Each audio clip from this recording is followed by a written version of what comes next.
यं सदा परिभवनमविष्टदोहम्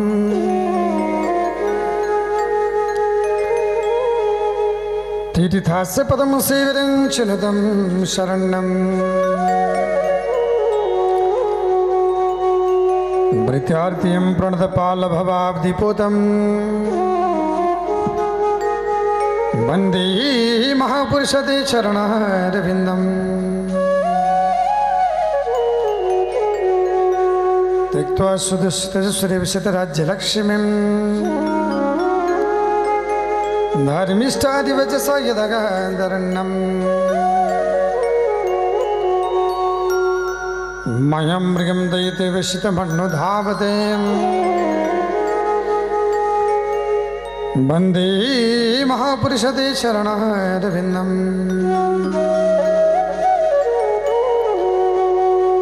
सच्चिदानन्दरूपाय विश्वोत्पत्त्यादिहेतवे तापत्रय विनाशाय श्रीकृष्णाय वयं नमः। हे कृष्ण करुणा सिंधु दीनबंधु जगत्पते गोपेश गोपिका कांत राधाकांत नमस्तुते।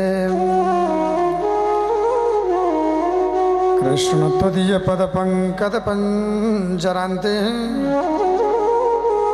अद्यैव मे विशुद्धमानस राजहंस प्राणप्रयाण समय कफवात पितरि कंठवरोधन विदु स्मरणं कुतस्ते। नारायणं नमस्कृत्य नरं चैव नरोत्तमं देवीं सरस्वतीं व्यासं ततो जयमुदीरयेत्।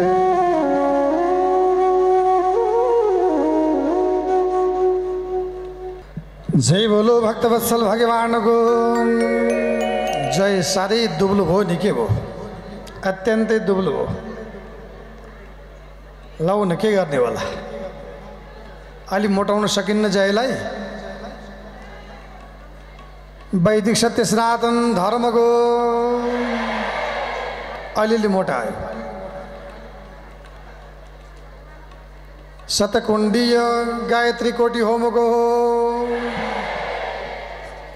पशुपतिनाथ भगवान को बद्रीनारायण भगवान को बुद्ध भगवान को विन्ध्यवासिनी माता को ताल भराई माता को केदारेश्वर महादेव को शुक्ल गंडकी माता को समस्त भक्त सज्जन को ज्ञानदाता गुरुवास को आयोजक परिवार को आज को आनंद को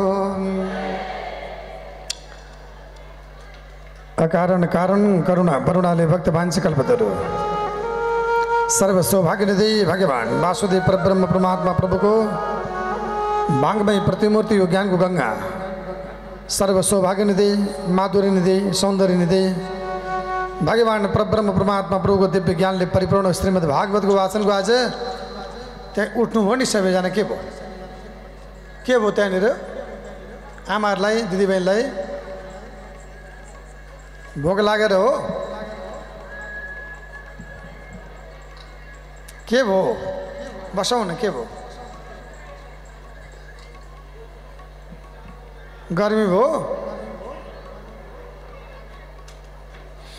भगवानको हुन त्यसै पाइन्छ र कष्ट सहनु पर्दैन।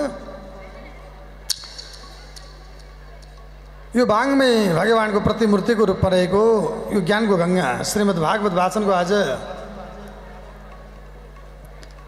तेस्रो दिवसीय अनुष्ठान। अब यहाँ वाचन धेरै गर्न पाइन्न। वाचन त मच्ची गर्न मन थियो। अरू मान्छे कार्यक्रम पनि धेरै छन्। मञ्च व्यवस्थापन गर्नु पर्यो, गुरुवर्गलाई सम्मान गर्नै पर्यो, थोरै थोरै आशीर्वचनका लागि समय दिनै पर्यो। तर पनि चाहेको अनुसार हामीले वाचन गर्न पाएको छैन। हाम्रो वाचन सुन्नका लागि लालायित भएर बस्नुहुने तमाम समादरणीय भक्त सज्जनलाई हार्दिक स्वागत, सम्मान, साधुवाद, आभार व्यक्त गर्दै अब श्रीमद् भागवतको वाचन शुभारम्भ हुँदैछ। सबैजना आनन्दले बसौँ। जय बोलो भक्तवत्सल भगवान को जय जय हो। आउनुहोस् फेरि पनि हरिनाम संकीर्तनबाट आजको प्रवचनलाई शुभारम्भ गरौँ। बिहान 8 बजेदेखि हाम्रो परम पूजनीय पिताश्रीले वाचन गर्नुहुन्थ्यो हरेक दिन। अब हामीले 2 बजेबाट सुरु गरेर के वाचन गर्ने, तैपनि थोरै प्रयत्न गर्छौँ हामी। यहाँलाई जिज्ञासा लाग्यो भने जस्तो सुकै प्रश्न गर्न पनि पाइन्छ। प्रश्न गर्नुहोस्, शान्त भएर बसौँ। चल्ने, सलबलाउने, उठ्ने, मोबाइल चलाउने, टिकटक बनाउने सबै काम बन्द। एकछिन आनन्दले यतातिर ध्यान। नाच्न मन लाग्यो, प्रभुको प्रेममा नाच्ने, भगवानको भक्तिमा नाच्ने। Best effect never. Hari Ram कहिले नभुलौँ, कहिले नभुलौँ, हातमा काम मुखमा राम कहिले नभुलौँ, कहिले नभुलौँ, कहिले नभुलौँ, हातमा काम मुखमा राम कहिले नभुलौँ, कहिले नभुलौँ, कहिले नभुलौँ, हातमा काम मुखमा राम कहिले नभुलौँ।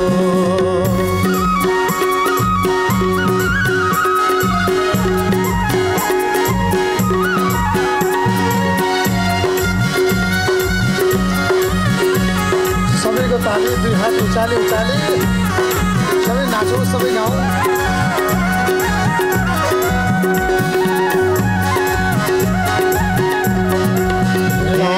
कहिले नभुलौँ, कहिले नभुलौँ, हातमा काम मुखमा राम कहिले नभुलौँ, कहिले नभुलौँ, कहिले नभुलौँ, हातमा काम मुखमा राम कहिले नभुलौँ। हरे राम हरे कृष्ण जय हो।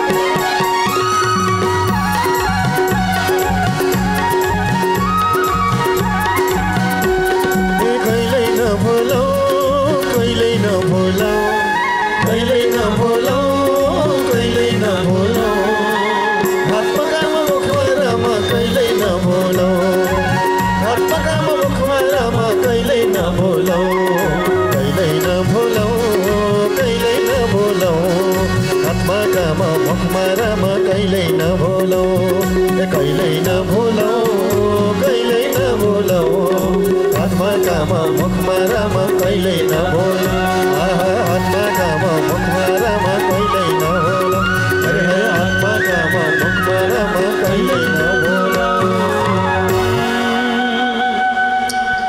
जय भोलो श्री हरि भगवान को। हरि राम श्री कृष्ण गोविंद हरि मुरारे नारायण वासुदेव। श्री कृष्ण गोविंद हरे मुरारे नाथ नारायण वासुदेव।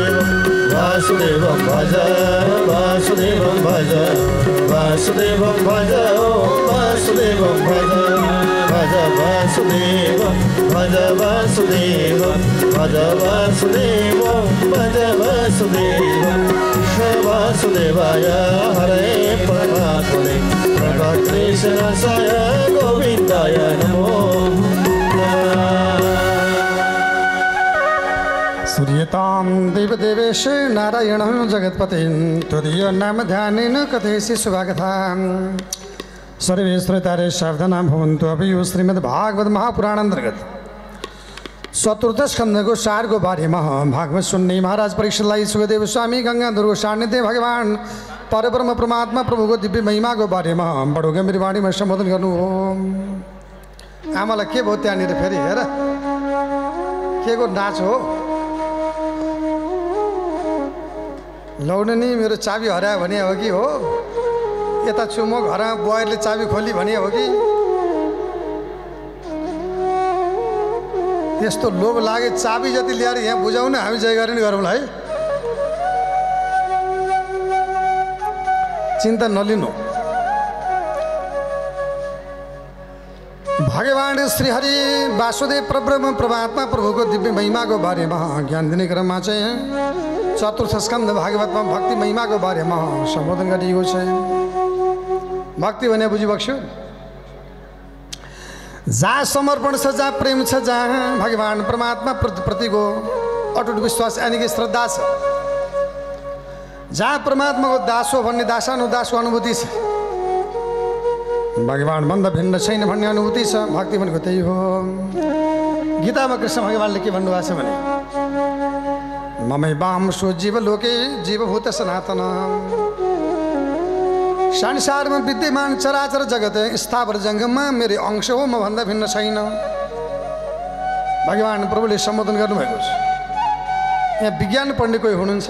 विज्ञान पढ्ने हात उठाउनुहोस् त। अहिलेको आधुनिक शिक्षा विज्ञान पढ्ने जति उठाउनुहोस् त हात कोही हुनुहुन्छ? विज्ञान पढ्नेलाई फुर्सदै छैन प्रवचन सुन्न आउनु। म आफू पनि विज्ञानको विद्यार्थी। अहिलेको मोडर्न साइन्स भन्छ अङ्ग्रेजीमा, यानि कि अहिलेको आधुनिक विज्ञान छ नि, स्कुलमा पढाउने विज्ञान, त्यो न्युटनको पालाको विज्ञान, त्यसलाई चाहिँ क्लासिकल साइन्स भन्छ। त्यो प्राचीनतम विज्ञान। अहिलेको आधुनिक विज्ञानले के भन्छ भने प्राचीनतम विज्ञानले ईश्वर छैन, पदार्थ सबै कुरा हो भन्छ। अहिले मोडर्न साइन्सले जो क्वान्टम बायोलोजी, क्वान्टम फिजिक्सको कुरा गरेको छ, त्यसले चाहिँ अहिले ईश्वरीय अस्तित्वको बारेमा स्वीकार गरेको छ। एकजना पश्चिमा दार्शनिक, ध्यान दिएर सुन्नु होला विद्वान विदेशीहरू पनि, पश्चिमा दार्शनिक एकजना वार्नर हेजनबर्ग भन्ने जो क्वान्टम फिजिक्सका अध्येता, जसले विज्ञान अहिलेको भौतिक विज्ञानको चाहिँ प्रविधिको विकास गरे, उनले के भनेका छन् भने at the first gulp of the physical science man becomes the atheist, but at the bottom God is waiting for him. विज्ञानको पहिलो कक्षा लिन जाँदा लाग्छ मलाई ईश्वर छैन, तर विज्ञानको अनुसन्धानमा लाग्दा लाग्छ मलाई ईश्वर छ, ईश्वर मलाई पर्खिरहेको छ। यो मेरो भनाइ होइन, समकालीन विश्वका सर्वोच्च वैज्ञानिक मध्येमा एक वार्नर हेजनबर्गले भनेको कुरा हो। त्यही भएर ईश्वरीय अस्तित्व भनेको तपाईँको ऊर्जा हो, तपाईँको आत्मिक अस्तित्व हो, त्यो सर्वव्यापक छ हो। त्यो सर्वव्यापक आत्मिक ऊर्जा तपाईँ र उसमा कुनै फरक छैन। ईशावास्यमिदं सर्वम भनेर चाहिँ ईशावास्योपनिषदले बोलेको छ। त्यही चिज जो परम श्रेष्ठ छ, सर्वोच्च छ, जो परम चैतन्य छ, त्यो परम चैतन्य चिज प्रतिको भक्तिभाव, समर्पण, प्रेम, श्रद्धा र दासानुदासको अनुभूति, उसको म अंश हो भन्ने भाव, त्यही भावलाई भनिन्छ भक्ति। श्रीमद् भागवत चतुर्थ स्कन्धले भक्ति महिमाको बारेमा सम्बोधन गरेको छ। यो कथा एक भनौँ भने अहिले 7 दिन पनि सिद्धिँदैन। कथालाई थोरै गरेर भनेको छु मैले, समयको पाबन्दी छ। 8 बजेबाट वाचन गर्नुपर्ने 2 बजे वाचन गर्न पाएछ, कति बेला के भन्ने। श्रीमद् भागवत चतुर्थ स्कन्धको पहिलो आयाममा दक्ष नाम गरेको प्रजापतिले भगवान शङ्कर भोलानाथ प्रभुलाई अपमान गरेर भगवान शङ्कर नभएको के गर्दा त्यही बेलामा सतीदेवी जानुभएको, अपमान भएको अनुभूति गरेर एकै कुण्डमा फाल हाल्नुभएको। जहाँ गएर भगवान शङ्कर भोलानाथ प्रभुलाई पछि गएर सबैजनाले सम्मान गरेको, ध्यान गरेको। अनि भगवान परमात्माले वीरभद्र तयारी गरेर दक्षको यज्ञ विध्वंस गरेको, पछि गएर भगवान शङ्कर भोलानाथ प्रभुलाई सबैजनाले अनेक तरहबाट बारबार उपासना गरेको। जाने त्वामीशं विश्वस्य जगतो योनि विजयो शक्ति शिवस्य च प्रभेद ब्रह्म निरन्तरम। सम्पूर्ण जगतका स्वामी योनि शक्ति प्रकृति र उसको बीज पुरुष शिव शक्ति भनेको हजुर नै हुनुहुन्छ। शिव र शक्ति विद्यमान रहेको भगवान परब्रह्मको आयाम हजुरमा विद्यमान रहेको छ। एउटा सामान्य व्यक्तिले गल्ती गर्यो भन्दैमा दण्ड दिने काम गर्नुहुन्न। सामान्य व्यक्तिले हजुरलाई अपमान गर्यो भन्दैमा त्यसलाई छुट्ने पिट्ने काम, दण्ड दिने, मार्ने काम गर्नुहुन्न। भगवान हजुर भनेको परमपिता हो। परमपिताले बच्चाले गल्ती गर्यो भन्दै मार्नु हुँदैन। सानो बच्चाले नजानिकन आमा बाबाको काख पोल्टामा गएर चाहिँ फोहोर गर्छ। त्यो फोहोर गर्यो भने आमा बाबाले बच्चालाई मार्न मिल्दैन। त्यसै गरिकन भगवान परमात्मा दक्ष प्रजापतिले हजुरलाई अत्यन्त अपमान गर्ने काम गर्यो, जसको प्रभावबाट उसलाई हत्या गर्न मिल्दैन। भगवान यदि बिन्ती लाग्छ भने उसको जीवन बचाएको पाऊँ भन्दा भगवान परमात्मा आँसु रोष छिटै रिसाउने, आँसु तोष छिटै खुसी हुने। आँसु भनेको छिटो, तोष भनेको खुसी हुने। सन्तुष्ट हुने भगवान् आशुतोष खुसी हुनु पऱ्यो अन्तिममा गएर दक्षिणाम गरेको प्रजापतिको टाउको बोकाको टाउकोमा ल्याएर जोड्ने काम गर्नुभएको छ। किन बोकाको टाउकोमा ल्याएर जोड्नुभयो थाहा छ? घोडाको टाउको जोडे भए पनि हुन्थ्यो, हात्तीको टाउको जोडे भए पनि हुन्थ्यो, बोकाको टाउको किन ल्याएर जोड्नुभयो दक्ष प्रजापतिको टाउकोमा? थाहा छ यहाँलाई? बोकाको टाउको किन जोड्नुभयो भने बोको जे गर्नु हुँदैन भने उल्टो उल्टो कर्म गर्छ, जे नगर भने उल्टो उल्टो कर्म गर्छ। त्यही भएर पशुको बुद्धि भएको व्यक्तिलाई पनि जीवन दान गर्ने हुनाले भगवान् परमात्माको नाम पशुनामपति, पशुहरूको पनि पशुको बुद्धि भएको व्यक्तिलाई पनि जीवन दान गर्ने। जसले भगवान् शङ्कर भोलानाथको विरोध गर्छ भने त्यो बोकाको बुद्धि हुन्छ, त्यसको बुद्धि उल्टो हुन्छ भन्ने प्रमाणित गर्नका लागि भगवान्ले बोकाको टाउको ल्याएर जोड्ने काम गर्नु। यसरी पशुको बुद्धि भएको व्यक्तिलाई पनि जीवन दान गर्ने हुनाले भगवान्को नाम पशुपतिनाथ, पशुको कल्याण गर्नेवाला भगवान्को नाम पशुपतिनाथ रह्यो। जय बोलो पशुपतिनाथ भगवान्को जय। यसरी भगवान् पशुपतिनाथ प्रभुको नामकरण भएको छ। परमात्माको सम्मान भयो, ध्यान भयो, मनन भयो, चिन्तन भयो, ज्ञान परीक्षालाई सुखदेव स्वामी भगवान् ब्रह्म परमात्मा प्रभुको दिव्य महिमाको बारेमा बडो गम्भीर वाणीमा सम्बोधन गर्नुभयो। हरि राम कति राम्रो मन्दिर पशुपति सलल बगे कि बागमती। हे कति राम्रो मन्दिर पशुपति सलल बगे कि बागमती। कति राम्रो मन्दिर पशुपति सलल बगे कि बागमती।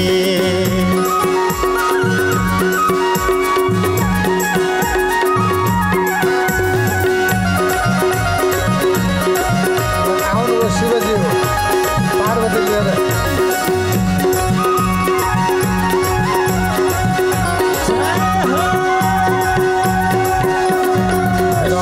कति राम्रो मन्दिर पशुपति सलल बगे कि बागमती। कति राम्रो मन्दिर पशुपति सलल बगे कि बागमती।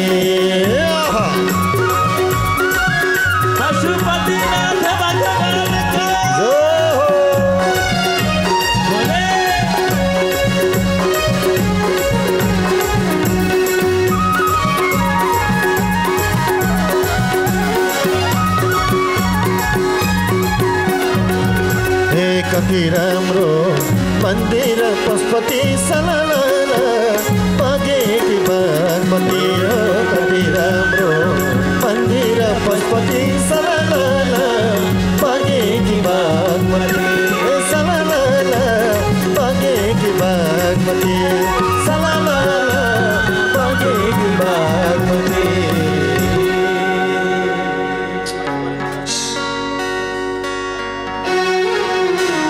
माथि पर्यो मृगस्थली हरियाली बन।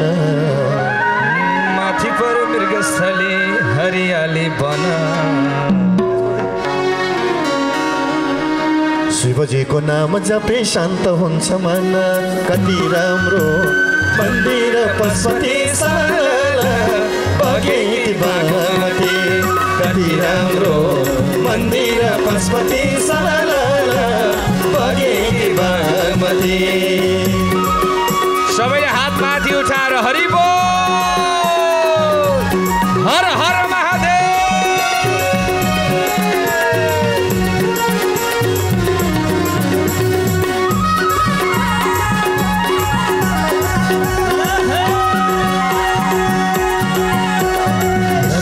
कति राम्रो मन्दिर पशुपति सलल बगे कि बागमती।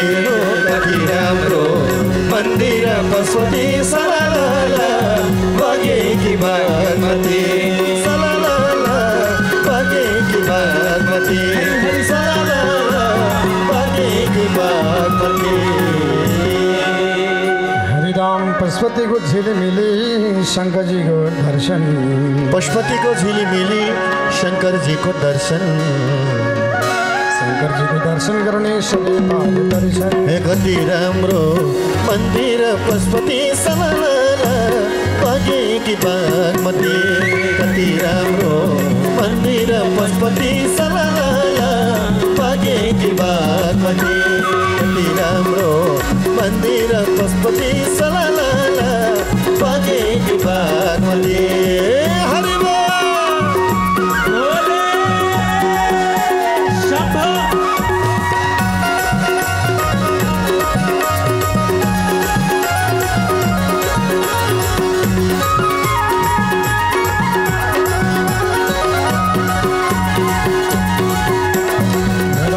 कति राम्रो मन्दिर पशुपति सलाला भागेकी बागमती कति राम्रो मन्दिर पशुपति सलाला भागेकी बागमती सलाला भागेकी बागमती सलाला भागेकी बागमती जय बोलो पशुपतिनाथ भगवान को जय हो आउनुभयो शिवजी पार्वती लिएर आउनुभयो आइयो कैलाशबाटै हो हो कैलाशबाटै आएको हो जय होस्। कैलाशमा धेरै आनन्द छ यहाँ त अलि गर्मी बढिसकेको रहेछ हो पारु पार्वती ल अब ल बस। शिव पार्वतीको खेल हेरौँ सबैजना आनन्दले बसौँ नवयो श्रीमद् भागवत महापुराण अन्तर्गत चतुर्थ स्कन्धको विषयमा भागवत सुन्नेवाला महाराज परिषदलाई सुखदेव स्वामी भगवान परब्रह्म परमात्मा प्रभुको दिव्य महिमाको बारेमा बडो गम्भीर बाणीमा ज्ञान दिनुभएको छ। चतुर्थ स्कन्ध भक्ति महिमाको बारेमा सम्बोधन गरिएको छ। जहाँ उता नपाद नाम गरेका राजाको छोराको नाम ध्रुव ध्रुवले भगवान परमात्मा प्रभुको भक्तिको प्रभावबाट प्रभुको प्रेममा लागेर भगवान परमात्मालाई प्राप्त गरिकन अन्तिममा गएर अटल अजर अमर पद प्राप्त गरे। यो कथाले म धेरै भन्न चाहन्छु। ध्रुवको कथा सबैले सुन्नुभएको छ। सौतिनी आमाको वचनलाई गुरु मानेर साधनामा तल्लीन भएर ध्रुव तारा भएर अटल अजर अमर पदमा जाने काम गर्नुभयो। जहाँ भगवान परमात्माको भक्ति ध्रुवले गर्नुभएको छ। योऽन्त प्रवेश्य मम वाचे मिमं प्रसुप्तां सञ्जीवयत्यखिल शक्तिधर सुधाम्नां सहस्रचरण श्रवण तुगादिन प्रणाम नमो भगवते पुरुषाय तुभ्यं। भगवान वासुदेवमा समर्पण भाव जगाएर ध्रुवले अन्तिममा गएर भगवान श्रीहरि वासुदेव परब्रह्म परमात्मा प्रभुको दिव्य महिमाको बारेमा ज्ञान ग्रहण गर्ने काम गर्नुभयो। भगवान परमात्माको भक्तिको प्रभावबाट ध्रुव तारा भएर अटल अजर अमर पदमा जाने काम गर्नुभएको छ। जहाँ ध्रुवको सफलताको जम्मा 4वटा राज छ। एउटा आफ्नो कर्म नगरिकन कोही महान बन्दैन। कर्म नगरे अब पोखरामा घर बन्दैन थियो होला। कर्म नगरे अब हाम्रो मान्यज्यू सांसद हुनुहुन्थेन पक्कै पनि। कर्म नगरे अब हामी यो स्थानमा आउन सक्दैनथ्यौँ। एउटा कर्म चाहियो। दोस्रो भगवत कृपा चाहियो। भगवान परमात्माको कृपा भएर पनि जीवन सफल हुन्छ। कर्म मात्रै भयो कृपा भएन भने पनि जीवन सफल हुँदैन। कृपा पनि चाहियो। दोस्रो तेस्रो भनेको पितृको आशीर्वाद। त्यही भएर पितृलाई भुल्ने काम नगर्नुहोस्। म बार बार भन्छु बाउ बाजे पूर्वजको संस्कारलाई नभुल्नुहोस्। आफ्नो धर्म कुल धर्म मूल धर्म मुख्य मान्यता आफ्नो संस्कार आफ्ना पद्धति र आफ्ना चाहिँ ऋषिमुनिका पद्धतिलाई कहिले नभुल्नुहोस्। कुल धर्मलाई भुल्नु हुँदैन। हामी यहाँ बाह्य धर्म बाह्य विचार परदर्शन परधर्म लिएर कोही महान बन्दैनौँ। मैले बार बार भन्ने गरेको छु। म अमेरिका लगायत 43वटा देशमा गएर भन्ने गरेको छु कि नेपालको मौलिक सम्पदा भनेको योग र ध्यान हो। योग र ध्यान विश्वको 184वटा देशले अवलम्बन गरेको छ। त्यो नेपालको सम्पदा हो। त्यही नेपालको सम्पदालाई नेपालले ब्रान्डिङ गर्नु पर्यो। मान्य शङ्कर भण्डारी यहीँ हुनुहुन्छ। उहाँ धर्मान्तरणको विरुद्धमा हिन्दू राष्ट्र र वैदिक सनातन राष्ट्रको लागि चाहिँ लड्ने योद्धा हुनुहुन्छ। उहाँलाई म थोरै ध्यानाकर्षण के चाहन्छु भने गर्न चाहन्छु भनेदेखि नेपालको मौलिक चिज नेपालले ब्रान्डिङ गर्ने हो। नेपालको मौलिक चिज भनेको वैदिक सभ्यता हो, बौद्ध बोन सभ्यता र किराँत सभ्यता हो। यो सभ्यतालाई सनातनी सभ्यता भनिन्छ। यो सभ्यतामा यो हिमवत सभ्यता हो। यो हिमवत सभ्यतामा भएको सबभन्दा ठुलो आयाम के हो त भन्दा योग र ध्यान हो। योग र ध्यान के बाइबलबाट आएको हो भन्दा होइन। कुरानबाट आएको हो भन्दा होइन, पश्चिममा युरोपियनहरू, ल्याटिन अमेरिकनहरू, अफ्रिकनहरूले ल्याएको भन्दा होइन। कहाँबाट आएको भन्दा योग र ध्यान हाम्रै हिमालबाट आएको। त्यही भएर भगवान् शङ्करको ध्यान हेर्नुहोस् त, जहिले पनि आसन गरिरहेछ, ध्यान गरिरहेछ। शिव शङ्करको स्वरूप हेर्नुहोस् त, शिव त निर्गुण निराकार हुनुभयो, जसको साकार स्वरूपमा शङ्करलाई हेर्नुहोस्, रुद्रलाई हेर्नुहोस्, जहिले पनि ध्यान गरिरहेछ। ध्यान भनेको मानस दर्शन हो, ध्यान भनेको तन र मनको एकाग्रता हो, ध्यान भनेको आफूलाई बुझ्ने प्रक्रिया हो, ध्यान भनेको चाहिँ आफूलाई खोज्ने प्रक्रिया हो। त्यो आफूलाई खोज्ने प्रक्रियालाई अध्यात्म भनिन्छ।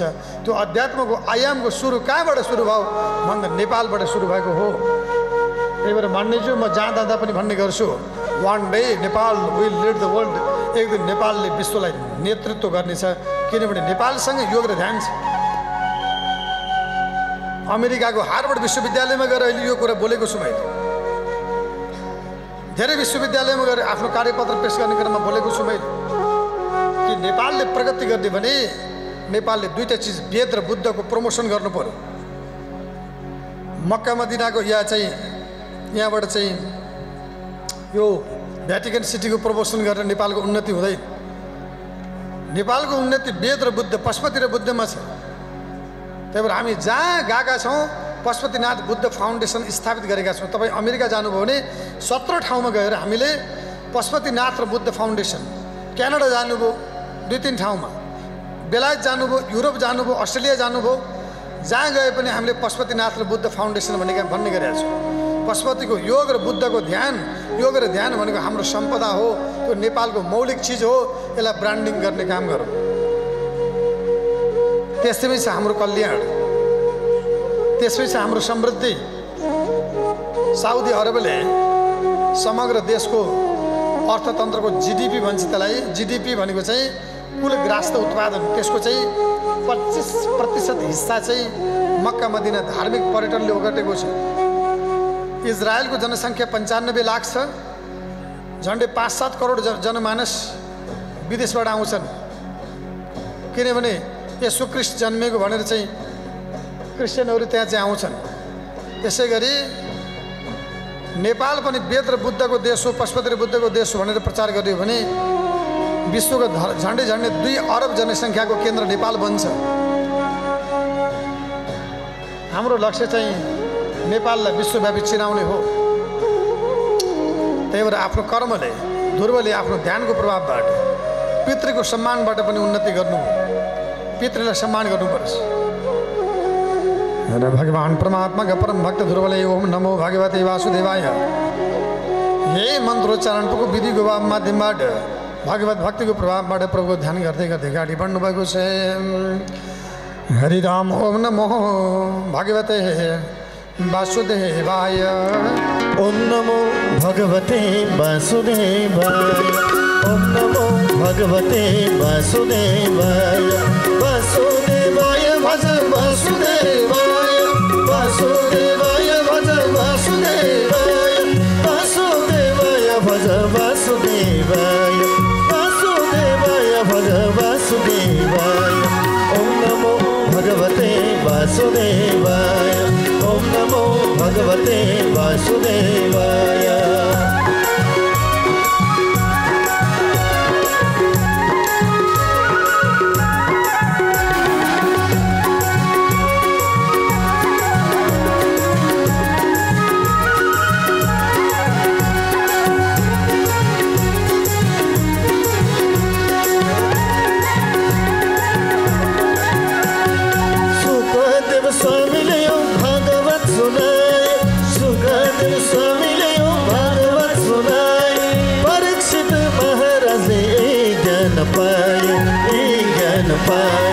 ओम नमो भगवते वासुदेवाय, ओम नमो भगवते वासुदेवाय।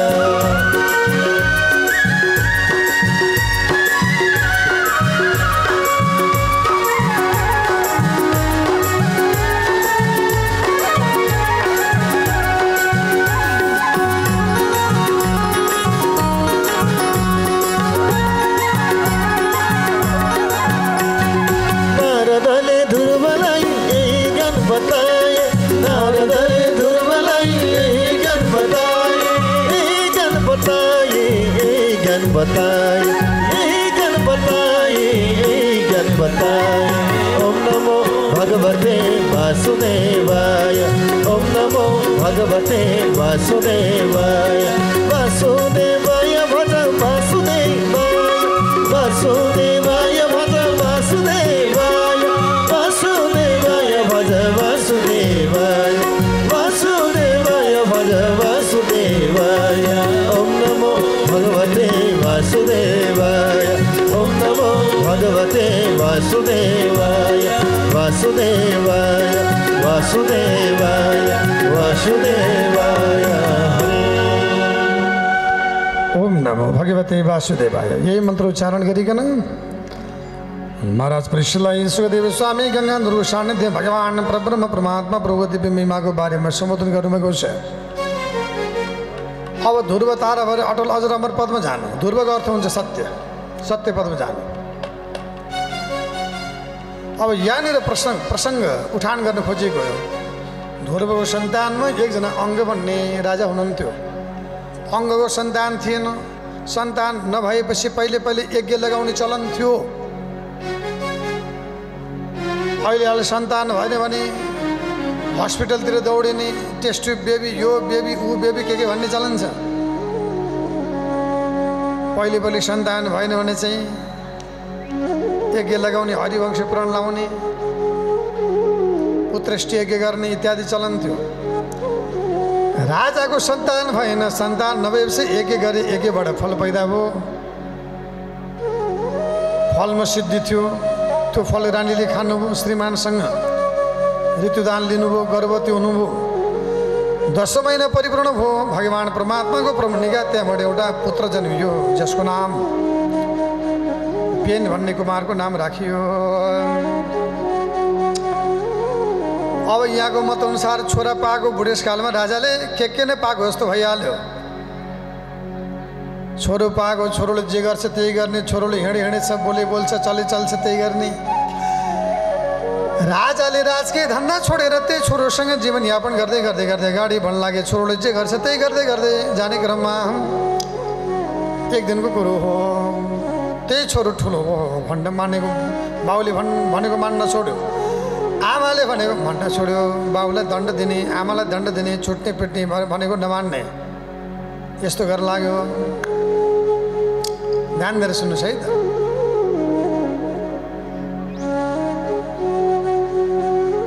प्रवचन गरे बेलामा प्रवचनमा चाहिँ लैजानु क्या त्यो माया, त्यो अलि यो भएन।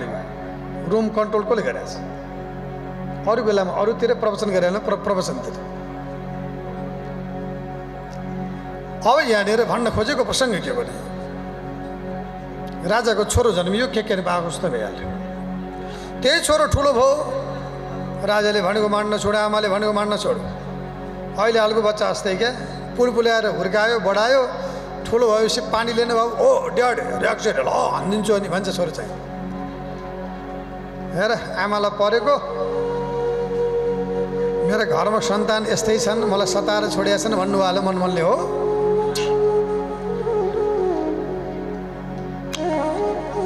छोराछोरीलाई हुर्कायो, बढायो। छोरीलाई पनि मैया पढ भन्यो, यो भन्यो, ऊ भन्यो, ठिकठाक चलाएछ, बसिआछ। यो माम त एकछिन पनि ठिकठाक चलाउनु नदिने गर्यो। पढ्ने बेला केही छैन। त्यही भएर प्रगतिका लागि अध्ययन गर्नु। यदि छोराछोरीको प्रगति गराउनु छ भने सबभन्दा पहिला अभावमा राख्नुहोस्। म बार भन्ने गर्छु, छोराछोरीलाई पुलपुल्याएर राख्ने होइन। बाहिर रिस गर्नु, भित्र दया गर्नु। बाहिर चाहिँ पढ, यसो गर, के गरेको त्यहाँ? त्यो पारा भएन। अलि राम्रोसँग बस, राम्रोसँग हिँड, अलि राम्रोसँग चाहिँ संयमित भएर काम गर, अलि अनुशासित हो भन्नु मुखले चाहिँ। भित्र दया गर्नु। के खायो होला, कसो गर्यो होला, कहाँ हिँड्यो होला, के गरे होला भन्ने गर्नु। बाहिर चाहिँ मेरो बाबु, मेरो सानो गो, मेरो टुक्रा, मेरो मुटु भन्यो, यो भन्यो, ऊ भन्यो, अनि टाउकोमा टेक्स। अनि बाबुआमाले चाल पाउँछन्। त्यही भएर बच्चालाई उन्नति गर्नु छ भने 5000 माग्यो भने 1000 भन्दा नदिनु। म बार भन्ने गर्छु, 5000 माग्यो भने 1000 भन्दा नदिनु। किनभने 5000 माग्यो भने 1000 को कापी कलम किताब गर्ने 4000 को अनि मोबाइलमा यत्तिकै यसो गर्ने गर्दो रहेछ। त्यही भएर बच्चालाई प्रगति गर्नु छ भने अभावमा राख्नु, यति कुरा मैले भन्न खोजेँ। अधिकांश छोराछोरी कसका छोराछोरी प्रगति गरेका छन्? गरिबका, निमुखाका, गाउँका किसानका, मजदुरका छोराछोरी अमेरिका पुगेका छन्, अस्ट्रेलिया पुगेका छन्। धनीका छोराछोरी चाहिँ उन्नति भएको छ, प्रगति भएको छ, बाउले कमाइदिएको छ। किन प्रगति गर्ने बेकारको भनिएको छ? भट्टीमा गएको छ, उस्तै परि गाँजा तानिएको छ, अनेक गरेर बसिएको छ। त्यही भएर बच्चालाई अभावमा राख्नुभयो भने प्रगति गर्नुहोस्। अङ्ग नाम गरेको राजाले छोरोलाई अत्यन्तै बढी पुल पुऱ्याएर काम गरे हुनाले अन्तिममा गएर छोरो बाबा आमालाई चुट्ने भयो, पिट्ने भयो, जाने बाटो नपाएर राजा अङ्ग अन्तिममा गएर भगवान् श्री हरिको शरणमा जङ्गल प्रस्थान गर्न लागे।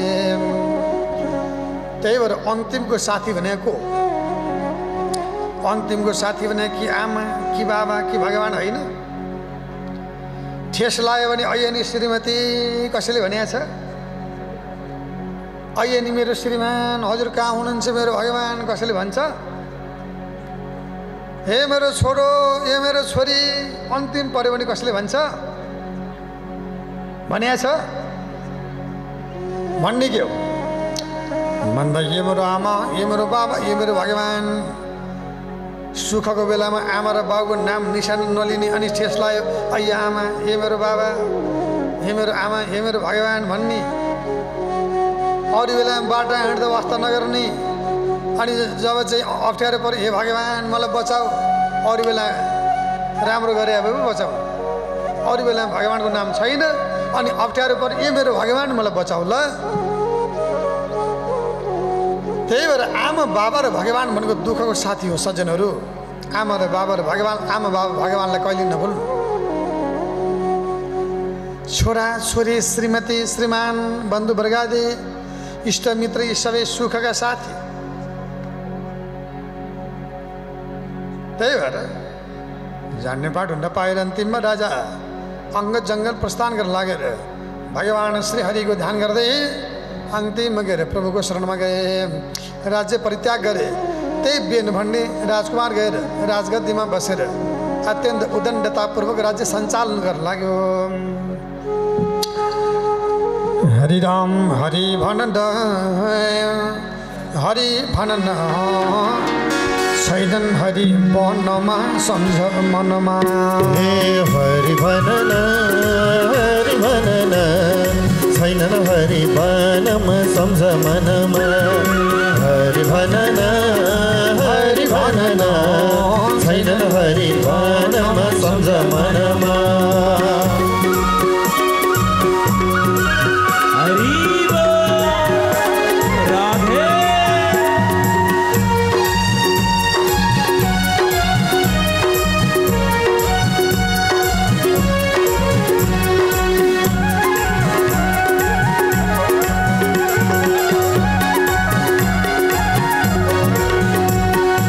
हरि भनन, हरि भनन छैनन् हरि वनमा सम्झ मनमा।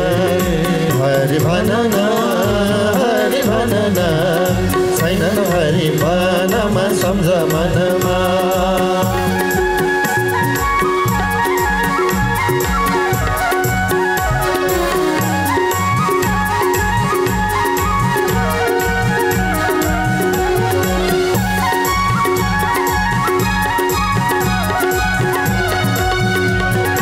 हरि भनन, हरि भनन, हरि भनन, हरि भनन छैनन् हरि वनमा सम्झ मनमा। छैनन् हरि वनमा सम्झ मनमा। हरि भनन, हरि भनन छैनन् हरि वनमा सम्झ मनमा। हरि भनन, हरि भनन छैनन् हरि वनमा सम्झ मनमा। आहा छैनन् हरि वनमा सम्झ मनमा। हरि हरि छैनन् हरि वनमा सम्झ मनमा। जय बोलो श्री हरि भगवान को जय जय हो। श्री भागवत सुन्ने महाराज परीक्षालाई सुखदेव स्वामी गङ्गाधर गोसानीदेव भगवान परब्रह्म परमात्मा प्रभुको दिव्य महिमाको बारेमा सम्बोधन गर्नुभएको छ। बेन गरेर राजगद्दीमा बस्छु। म थोरै हाम्रो माननीय शङ्कर भण्डारीज्यूको पनि ध्यान आकर्षण गरेँ। बेनले कस्तो राज्य गर्यो र राज्य सञ्चालक कस्तो हुनुपर्छ, शासन गर्ने व्यक्तिहरू कस्तो हुनुपर्छ भन्ने विषयमा श्रीमद् भागवतले गजब व्याख्या गरेको छ। मान्यज्यूको थोरै ध्यान आकर्षण गरेँ मैले। बेनले कस्तो गर्यो भन्ने सवालका लागि सबभन्दा पहिला बेनले संविधान संशोधन गर्यो, दोस्रो शिक्षा पद्धति संशोधन गर्यो। आमूल क्रान्ति भन्छन् नि मान्यज्यू। यो आमूल क्रान्ति भने चाहिँ राज्यको आमूल क्रान्ति भनेको दुईटा चिजबाट सम्भव छ, एउटा शिक्षाबाट, अर्को संविधानबाट। शिक्षा परिवर्तन, पाठ्यक्रम परिवर्तन गर्यो भने अर्को पिँढीले त्यही अनुसारको शिक्षा लिँदाखेरि व्यक्तिको मस्तिष्क परिवर्तन हुन्छ। क्रान्ति भने परिवर्तन हो। हाम्रो नेपालमा चाहिँ क्रान्ति भने चाहिँ ढुङ्गा मुढा हान्ने, सडकमा टायर बाल्ने, यसलाई क्रान्ति भन्छ। मान्छे मार्ने इत्यादि क्रान्ति त्यो होइन। क्रान्ति भने के त भन्दा क्रान्ति भने परिवर्तन हो। दुईटा कुराबाट परिवर्तन हुन्छ, सम्भव छ राज्यमा। यो श्रीमद् भागवतको 4th स्कन्धको 14 अध्यायले प्रमाणित गरेको छ। 1 नम्बरमा के छ भन्दा 1 नम्बरमा चाहिँ शिक्षा। राजा बेनले शिक्षा परिवर्तन गर्यो। दोस्रो भनेको संविधान। संविधानमा के लेख्यो भने न यस्तव्यम न दातव्यम न होतव्यम दिव्याकोचित इति निवार्य धर्मम भेरी घोषण सर्वश। मेरो राज्यमा यज्ञ नगर, मेरो राज्यमा पूजा नगर, मेरो राज्यमा धर्म नगर, मेरो राज्यमा वेदपाठ नगर, मेरो राज्यमा मन्दिर जाने काम नगर, मेरो राज्यमा यज्ञ इत्यादि धर्म पूजा पाठ इत्यादि कर्म बन्द गर। मन्दिर भनेको मेरो दरबार हो, ईश्वर भनेको म हो। यदि पूजा गर्नु छ भने मलाई ल्याएर पूजा गर्नु हो। बेलले यस्तो किसिमबाट सम्बोधन गर्यो। हेर्नुहोस्, जस्तो संविधान त्यस्तै जनता। जनता पापी संविधान बनेपछि जनता पनि पापी बन्दै गयो। अधर्मीले बनाएको संविधान भएपछि जनता पनि अधर्मी बन्दै गयो। त्यही भएर धर्म राजनीतिको कुरा यहाँनिर छ कि संविधान निर्माणकर्ता त्यो विधायकहरूमा, शासकहरूमा चाहिँ धर्मको अंश हुनुपर्छ। धर्मको अंश नभइकन बनाएको संविधान, कानुन, नियम त्यो चाहिँ अत्यन्तै जडवादी हुन्छ। त्यो ईश्वरीय हुँदैन। त्यसमा करुणा, दया, धर्म भन्ने हुँदैन। त्यसैले अधर्मी संविधान बनाउँदा जनता पनि अधर्मी भए। एकजना विद्वानले के भन्नुभएको छ, पश्चिमा विद्वानले भने politics without spiritualism is handicapped. अध्यात्म बिनाको राजनीति अपाङ्ग हुन्छ भन्नुभएको छ। राजनीति र अध्यात्मलाई फरक ढङ्गबाट बुझ्ने गर्छन्। राजनीति र अध्यात्मलाई फरक तवरबाट हेर्ने गर्छन्। नेपालमा राजनीति फरक हो, अध्यात्म फरक होइन। अध्यात्मको अंश राजनीतिकरणमा भयो भने देशमा भ्रष्टाचार हुँदैन, चोरी हुँदैन, नराम्रो कर्म हुँदैन, हिंसा हुँदैन, हत्या हुँदैन, चोरी जारी पैठारी हुँदैन, कालाबजारी हुँदैन। शासकमा त झन् अध्यात्मको अंश हुनुपर्छ। शासक धर्मात्मा हुनुपर्छ। धर्म राजनीतिको कुरा श्रीमद् भागवत 4th स्कन्धले बोलेको छ। जहाँ बेन चाहिँ अत्यन्त उदण्ड भयो। यज्ञ हुन दिएन, यज्ञ नभएपछि 12 वर्ष पानी परेन। यज्ञले पानी पार्ने हो त भन्नु होला। हो, ध्यान दिएर सुन्नुहोस् है त। हाम्रो वैदिक धर्मले के भनेको छ भने यज्ञाद् भवति पर्जन्यात्, पर्जन्याद् अन्न सम्भव। यज्ञबाट उत्पन्न भएको धुवाले पानी पार्छ भनेको छ। कसरी पार्छ पानी? विज्ञान पढ्ने भाइ बहिनीहरू जो प्रविधिको माध्यमबाट विश्वको कुना कुनामा मलाई हेर्ने तमाम समादरणीय भक्त सज्जन, नेपाल र विश्वको हरेक कुनाबाट हेर्ने भक्त सज्जनलाई मेरो अनुरोध छ, यज्ञबाट कसरी उत्पन्न हुन्छ धुवा, त्यो उत्पन्न भएको धुवाले कसरी काम गर्छ भन्ने विषयमा यज्ञबाट उत्पन्न भएको धुवा मेघमण्डलमा जान्छ। मेघमण्डलमा गएर मेघलाई फटाइदिन्छ। मेघलाई फटाउँदा यज्ञबाट उत्पन्न भएको धुवामा चिल्लो पदार्थ हुन्छ बढी। त्यो चिल्लो पदार्थले मेघलाई फटाइदिएपछि मेघबाट ढिक्का भएर पानी झर्छ। त्यो पानी बरफमा चाहिँ झर्छ। त्यो पृथ्वीको तापमानले पग्लिएर पानी चाहिँ पग्लिएर पानीको रूपमा परिणत हुन्छ। त्यही भएर यज्ञबाट उत्पन्न भएको धुवाँले पानी पार्छ भनेको कुरा आज आएर विज्ञानले प्रमाणित गरेको छ। यज्ञबाट उत्पन्न भएको धुवाँले वातावरण शुद्धिकरण गर्छ। यज्ञबाट उत्पन्न भएको धुवाँले कीटाणु मार्छ। यज्ञबाट उत्पन्न भएको धुवाँले हाम्रो यो अन्तरिक्षभन्दा तल ओजन तह भन्ने छ त्यसलाई बाक्लो गरिदिन्छ। यज्ञबाट उत्पन्न भएको धुवाँले ओजन तह जति बाक्लो गर्यो त्यति हामीलाई सूर्यबाट उत्पन्न हुने डरलाग्दो किरण तलाई युभी रे भन्छन्, अल्ट्राभायोलेट रे विकिरण, बैजनी रङको किरण, त्यो रोक्ने काम केले गर्छ भन्दा ओजन तह बाक्लो भयो भने हाम्रो जीवन राम्रो भयो। त्यही भएर यज्ञ गर्नुको धेरै फाइदा छ।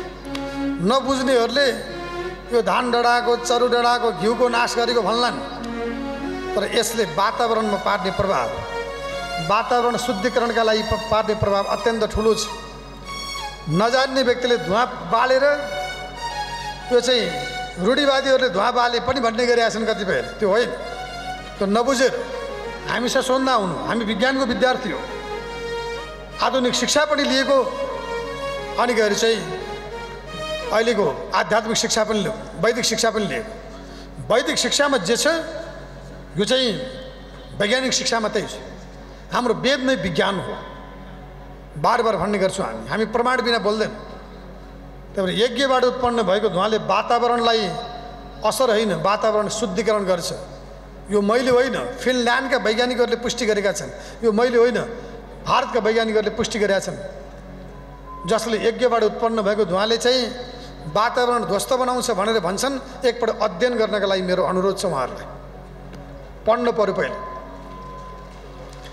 यज्ञबाट उत्पन्न भएको धुवाँले धेरै काम गर्छ, 4वटा काम गर्छ मैले भनिहालेँ। यही बेलामा यज्ञ हुनु भएन, यज्ञ नभएपछि पानी परेन। पानी नपरेपछि जीवन अत्यन्त अस्तव्यस्त भयो। जनमानस काकाकुल जस्तो भने पानी खान नपाएर अत्यन्त आकुल व्याकुल हुन लागे। त्यही बेलामा पानी पार्नका लागि विद्वानजनहरू गुरुजन मिलेर यज्ञ गर्न लागे, अत्यन्त ठुलो यज्ञ गर्न लागे। यस्तै विशाल यज्ञ, शतकुण्डी यज्ञ गर्न लागे, विशाल यज्ञ, ब्राह्मणहरू जम्मा भए। राजा बेनले त्यो कुरो चाल पायो, है मेरो राज्यमा यज्ञ नगर भन्दा भन्दै कहाँबाट यिनीहरू यज्ञ गर्न आएका हँ? यज्ञ नगर, पूजा नगर, पाठ नगर मैले धपाएको थिएँ यिनीहरूलाई, फेरि कहाँबाट आइपुग्यो यिनीहरू हँ भनेर त्यो देशको शासक त्यहीँ आइपुग्यो, बेन भन्ने राजा। अनि बेनले गएर सोध्न लाग्यो, है के गरेको भन्न लाग्यो।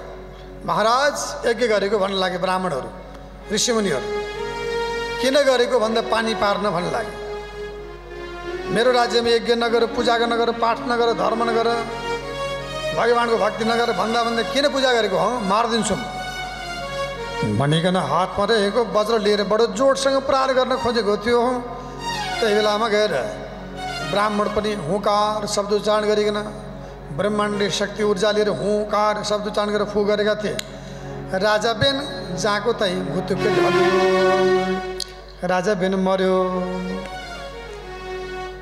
त्यही भएर पहिलाका ऋषिमुनिले फु गर्दा मान्छे ढल्थे, ऋषिमुनिले फु गर्ने बित्तिकै मान्छे ढल्ने। अहिलेका शिशुमुनिले पनि फु गर्दा मान्छे ढल्न त ढल्छन्, गनाएर ढलन भन्ने डर। फु गर्ने बित्तिकै वरिपरि गई साध्य नभएर गनाएर ढलन भन्ने डर। यही भएर राजा पेन मर्यो। मरेपछि अराजकता फैलियो। त्यही बेलामा सबैजना भगवान श्याम सुन्दरको ध्यान गर्न लागि, लौ प्रभु छिटो गरिकन हजुर आउनु पर्यो भनिकन भगवान गोविन्दको बार बार उपासना गर्न लागेर राज्य सञ्चालकको रूपमा भगवान परमात्माको आगमन हुन लागेको छ। हरिराम श्री कृष्ण गोविन्द माधव श्याम, श्री कृष्ण गोविन्द माधव श्याम, मुकुंद केशव जय जय राम, मुकुंद केशव जय जय राम।